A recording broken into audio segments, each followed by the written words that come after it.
Hi friends, ഇനി നമുക്ക് discuss ചെയ്യാനുള്ളത് what is Riemann integral and Riemann Stieltjes integral. Okay, Riemann integral and Riemann Stieltjes integral. അപ്പോൾ നമുക്കറിയാം എന്തിനാണ് ഇന്റഗ്രൽ എന്ന് നമുക്കറിയാം. അപ്പോൾ ഒരു ഫംഗ്ഷൻ തന്നു കഴിഞ്ഞാൽ അതിന് അണ്ടറിലുള്ളൊരു ഗ്രാഫിന്റെ അണ്ടറിലുള്ള ഏരിയ കണ്ടുപിടിക്കാനാണ് ആക്ച്വലി നമ്മൾ എന്ത് ചെയ്യുന്നത്, ഇന്റഗ്രേറ്റ് ചെയ്യുന്നത്. ഓക്കെ, സോ ഇത്തരത്തിലൊരു ഫംഗ്ഷൻ തന്നു വിചാരിക്കാം. Okay, it's from AB. This is A to. അപ്പോൾ ഇത്തരത്തിലൊരു ഫംഗ്ഷൻ എന്ന് കഴിഞ്ഞാൽ നമ്മൾ ആദ്യം എന്ത് ചെയ്യും, ഇതിനെ പാർട്ടീഷൻ ചെയ്യും അല്ലെ. എ ബിയെ പാർട്ടീഷൻ ചെയ്തിട്ട് x1 x2 etcetera xn-1 this is xn. എന്നിട്ട് നമ്മൾ ഇത്തരത്തിലൊരു എന്തായി മാറ്റും,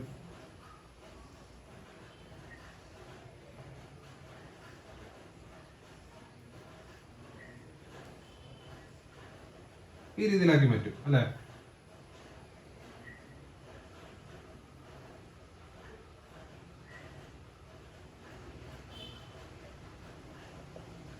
എന്നിട്ട് നമ്മൾ എന്ത് ചെയ്യും, അതിനെ റിഫൈൻമെന്റ് എടുക്കും. നമ്മൾ സാധാരണ ഇന്റഗ്രേറ്റ് ചെയ്യുന്ന രീതി ഇതാണ്, റിഫൈൻമെന്റ് എടുക്കും അല്ലെ.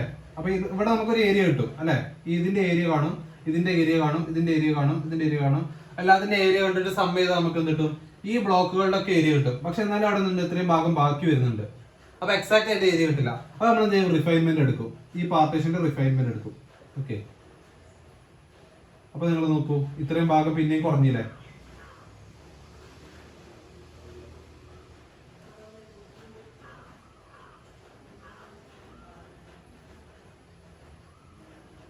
ഓക്കെ, ഇത്തരത്തിൽ അമെൻമെന്റ് റിഫൈൻമെന്റ്സ് എടുക്കും.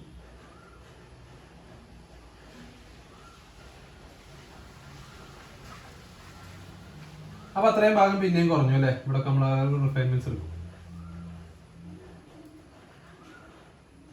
ഇനി അങ്ങനെ റിഫൈൻമെന്റ് എടുത്തുകൊണ്ടേ പോകും. ഓക്കെ, അപ്പൊ അങ്ങനെ റിഫൈൻമെന്റ് എടുത്തുകൊണ്ട് പോയി കഴിഞ്ഞാൽ നമുക്ക് എന്ത് കിട്ടും, ഇതിങ്ങനെ ആ ഏരിയാസ് ഒക്കെ, ഇത്ര ഏരിയാസ് ഒക്കെ നമുക്ക് അവിടുന്ന് ഒഴിവാക്കിയിട്ട് കറക്റ്റ് ഏരിയയിലേക്ക് അപ്രോച്ച് ചെയ്യും. ഇതാണ് ആക്ച്വലി എന്ത് റീമാൻ ഇന്റഗ്രലിന്റെ കോൺസെപ്റ്റ്. ഓക്കെ, ഇതാണ് ആക്ച്വലി റീമാൻ ഇന്റഗ്രലിന്റെ കോൺസെപ്റ്റ്. അപ്പൊ റിഫൈൻമെന്റ് എടുത്തു കഴിഞ്ഞാൽ as n tends to infinity അങ്ങോട്ട് പോകും. That is the integral a to b f dx എന്ന് പറയുന്നത്, f of x dx എന്ന് പറയുന്നത്. ഓക്കെ, അതാണ് ആക്ച്വലി റീമാൻ ഇന്റഗ്രലിന്റെ കോൺസെപ്റ്റ് എന്ന് പറയുന്നത്. പക്ഷെ നമുക്ക് ഇവിടെ റീമാൻ ഇന്റഗ്രലിന്റെ കോൺസെപ്റ്റിന്റെയാണ് ആവശ്യം. പക്ഷെ നമ്മൾ ഇവിടെ ചെയ്യുന്നത് റീമാൻ സ്റ്റിൽജെ ഇന്റഗ്രൽ ആണ്, കുറച്ചുകൂടി ജനറലൈസേഷൻ ആണ്. അപ്പൊ ഈ ജനറലൈസേഷന്റെ എന്താണ് ആക്ച്വലി, ജനറലൈസേഷന്റെ ഒരു പെർട്ടിക്കുലർ കേസ് ആണ് ഇത് റീമാൻ ഇന്റഗ്രൽ എന്ന് പറയുന്നത്. അപ്പൊ ജനറലൈസേഷൻ പറയുമ്പോൾ നമ്മൾ ആക്ച്വലി അവിടെ വരുന്നത് ഒരു, നമ്മൾ ഫസ്റ്റ് കണക്കാക്കുന്നത് ഒരു മോണോട്ടോണിക് ഫംഗ്ഷൻ കണക്കാക്കും. Okay, let alpha be a monotonically, let alpha be a monotonic function, alpha be a monotonically increasing function. Okay, monotonically increasing function on A B. A ബിയിൽ ഒരു മോണോട്ടോണിക്കലി ഇൻക്രീസിംഗ് ഫംഗ്ഷൻ ആയിട്ട് എടുക്കും. Okay, corresponding to each partition of A B. P of AB, P of AB be a partition. Partition of AB. AB യുടെ ഒരു partition എടുത്തു. അങ്ങനെയാണെങ്കിൽ each partition, അത്തരത്തിൽ ഏതൊരു ഈച്ച് പാർട്ടീഷനും നമ്മൾ എഴുതുന്നത് delta alpha I. Delta alpha I equal to alpha of X I minus alpha of X I minus 1. Okay, alpha of X I minus alpha of X I minus 1 എടുക്കും. And U P F alpha, UPF alpha equal to UPF alpha equal to summation I from 1 to n m delta alpha I എന്നെടുക്കും, m into delta alpha I എന്നെടുക്കും. and LPF alpha summation I from 1 to n small m delta alpha I എന്നെടുക്കും. Okay, small m delta alpha I എന്നെടുക്കും. ഇവിടെ capital M എന്നുള്ള ഇതുണ്ട് അല്ലേ. അതായത് നമ്മുടെ A ബിയെ partition ചെയ്തു, എ ബിയെ പാർട്ടീഷൻ ചെയ്തു. ഓക്കെ, അപ്പൊ എക്സ് ഐ ഇവിടെ ഉണ്ടായിരിക്കും, xi minus 1 and xi. ഇപ്പൊ ഫംഗ്ഷൻ ഇവിടെ എങ്ങനെ ഉണ്ട് വിചാരിക്കുക. സോ നമ്മൾ ഇവിടെ എന്തുണ്ടാവും, ഓക്കെ. അങ്ങനെയാണെങ്കിൽ ഇവിടെ ഇങ്ങനെ പാർട്ടീഷൻ ചെയ്തു, റിഫൈൻമെന്റ്സ് അവിടെ വരുന്നുണ്ട്. ഓക്കെ, ഈ രീതിയിലാണ് വരുന്നത്. ഓക്കെ, ഇത്രയും ഭാഗം എക്സ്ട്രാ ആയിട്ട് പോവുകയാണ് വരുന്നത്. സോ ഈ ക്യാപിറ്റൽ എം എന്ന് പറഞ്ഞു കഴിഞ്ഞാൽ supremum of F of X ആണ്. ഇതിന്റെ ഇടയിലുള്ള എക്സുകളുടെ സുപ്രീമം, ഇതിന്റെ ഇടയിലുള്ള എക്സുകൾ, that is xi minus 1 less than or equal to x less than or equal to xi. ഇതിന്റെ ഇടയിലുള്ള എക്സുകളുടെ സുപ്രീമാണ് എം. സ്മോൾ എം എന്ന് പറഞ്ഞാൽ infimum of F of X. Okay,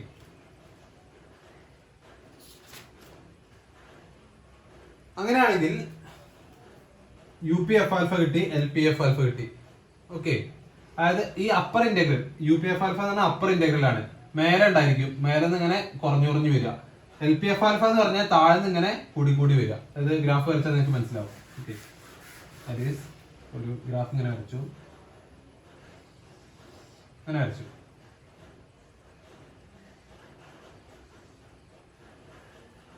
ഇങ്ങനെ ഉണ്ടായിരിക്കും അല്ലേ. നെക്സ്റ്റ് വരുന്നത് ഇവിടെ ആയിരിക്കും.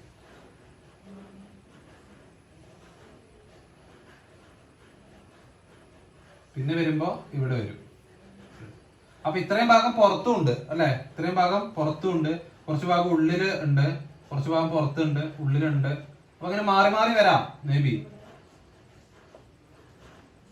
ഓക്കെ, മാറി മാറി വരാം. അപ്പൊ മേലെന്ന് എന്ത് ചെയ്യണം, കുറഞ്ഞു കുറഞ്ഞു വരണം. അതാണ് അപ്പർ ഇന്റഗ്രൽ എന്ന് പറയുന്നത്. ഓക്കെ, അപ്പർ ഇന്റഗ്രൽ എന്ന് പറയുന്നത്. അപ്പൊ മേലെന്ന് കുറഞ്ഞു കുറഞ്ഞു വരണമെങ്കിൽ എന്ത് ചെയ്യണം നമ്മള്,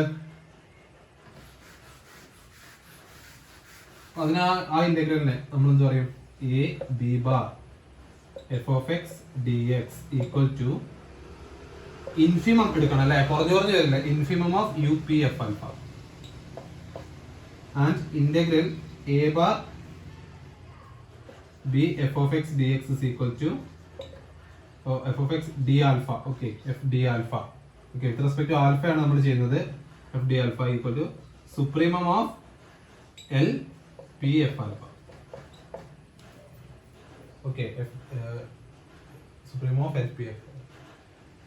So if these both are equal, upper ഇന്റഗ്രലിന്റെ ഇൻഫിമവും ലോവർ ഇന്റഗ്രലിന്റെ സുപ്രീമവും ഈക്വൽ ആവുന്ന പോയിന്റ് ആണ് ആക്ച്വലി നമുക്ക് എന്നിട്ട് ആ കർവിന്റെ ഇന്റഗ്രൽ എക്സാക്ട്ലി കിട്ടുന്നത് അല്ലെ. ഇന്റഗ്രലിന്റെ ഇന്റഗ്രൽ എന്ന് പറയുമ്പോൾ അതിന്റെ ഏരിയ, ആ ഏരിയ എക്സാക്ട്ലി കിട്ടുന്നത്.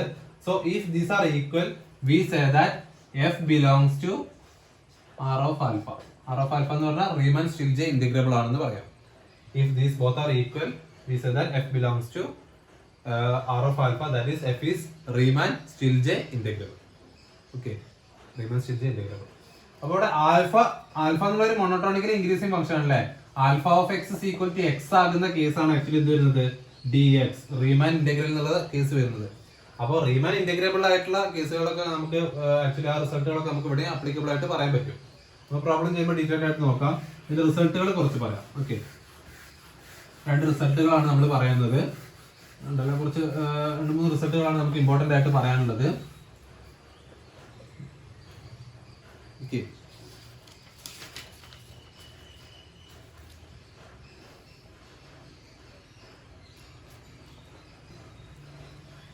if f is monotonic on AB,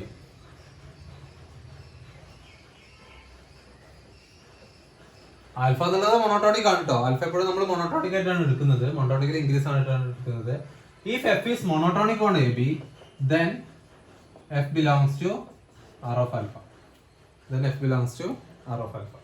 F എന്താണ്, റീമൻ-സ്റ്റിൽജെ ഇന്റഗ്രബിൾ ആണ്. 2, if F is continuous on A B, A B എന്നുള്ള ഇന്റർവെല്ലിൽ കണ്ടിന്യൂസ് ആണെങ്കിൽ then F belongs to R of alpha. F എന്താണ്, റീമൻ-സ്റ്റിൽജെ ഇന്റഗ്രബിൾ ആണെന്ന് പറയാൻ പറ്റും. ഓക്കെ, ഇവിടെ നോക്കൂ, ഇവിടെ ആൽഫ ഈക്വൽ ടു എക്സ് ആകുമ്പോഴും ഇതൊക്കെ ഇതാണ്, അതായത് റീമാൻ ഇന്റഗ്രബിൾ ആണ്. കണ്ടിന്യൂസ് ആണെങ്കിൽ റീമാൻ ഇന്റഗ്രബിൾ ആണ്, മോണോട്ടോണിക് ആണെങ്കിലും റീമാൻ ഇന്റഗ്രബിൾ ആണ്. അതൊക്കെ നമുക്ക് എന്ത് പറയാൻ പറ്റും, റീമാൻ ഇന്റഗ്രൽസിലും പറയാൻ പറ്റും. അതിന്റെ ജനറലൈസേഷൻ ആയിട്ടാണ് നമ്മളിവിടെ പറയുന്നത്. Okay, റീമാൻ integrable. നെക്സ്റ്റ് 3.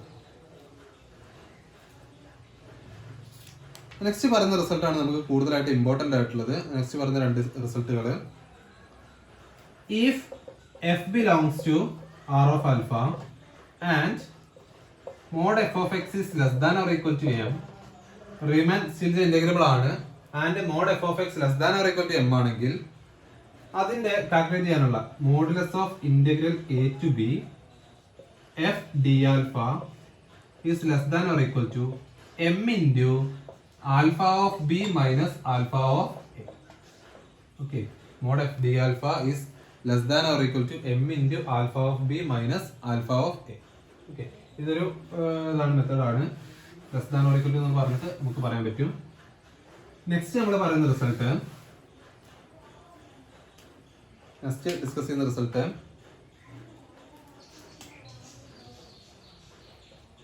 അതാത്ത റിസൾട്ട് വരുന്നത് assume alpha is increase monotonically. Okay, alpha increase monotonically അത് നമുക്ക് അറിയാവുന്നതാണ്. If alpha dash belongs to R, alpha എന്നുള്ള ഒരു മോണോട്ടോണിക്കൽ ഇൻക്രീസിംഗ് ഫംഗ്ഷൻ നമുക്ക് തന്നിട്ടുണ്ടാവും അല്ലെ. അങ്ങനെയാണെങ്കിൽ if അതിന്റെ ഡെറിവേറ്റീവ് റീമാൻ ഇന്റഗ്രബിൾ ആണെങ്കിൽ, if alpha dash belongs to R or alpha dash is a Riemann integrable function on AB, on AB and f is bounded on AB,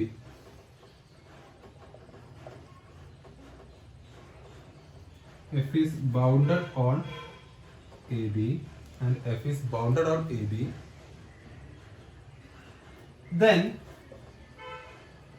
f is Riemann-Stieltje integrable if and only if f is Riemann-Stieltje integrable if and only if f into alpha dash is Riemann integrable.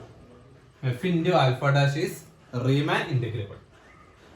Okay, അപ്പോൾ ഇതിൽ നമുക്ക് result എന്ത്, ഒരു റീമാൻ സ്റ്റിൽജെ integration കാണാനുള്ള, സ്റ്റിൽജെ integration calculate ചെയ്യാനുള്ള, ഇന്റഗ്രലി calculate ചെയ്യാനുള്ള ഒരു method നമുക്ക് ഇവിടുന്ന് കിട്ടുകയാണ്. That is integral A to B F D alpha equal to integral A to B F of X into alpha dash of X D X. Okay, അതായത് ഒരു റീമാൻ integrable ഫംഗ്ഷനും റീമാൻ Stieltjes integral ഫംഗ്ഷനും തമ്മിലുള്ളൊരു connection ആണ് ഇവിടെ നമ്മൾ പറയുന്നത്. ഈ റിസൾട്ടിലൂടെ നമ്മൾ പറയുന്നത് this is A very very important result. Okay, this A very very important result. നമുക്ക് കാണാനുള്ള പല ക്വസ്റ്റ്യൻസ് നമുക്ക് ചോദിക്കാറുണ്ട്. റീമാൻ സ്റ്റിൽജെ ഇന്റഗ്രൽസ് കാണാൻ തന്നെ ചോദിക്കാറുണ്ട്. പല മോണോട്ടോണിക്കലി ഇൻക്രീസിംഗ് ഫംഗ്ഷൻസും തന്നിട്ട് നമ്മളോട് ചോദിക്കാറുള്ള ഒരു ക്വസ്റ്റ്യൻ ആണിത്. Integral A to B F D alpha കാണാൻ പറയും.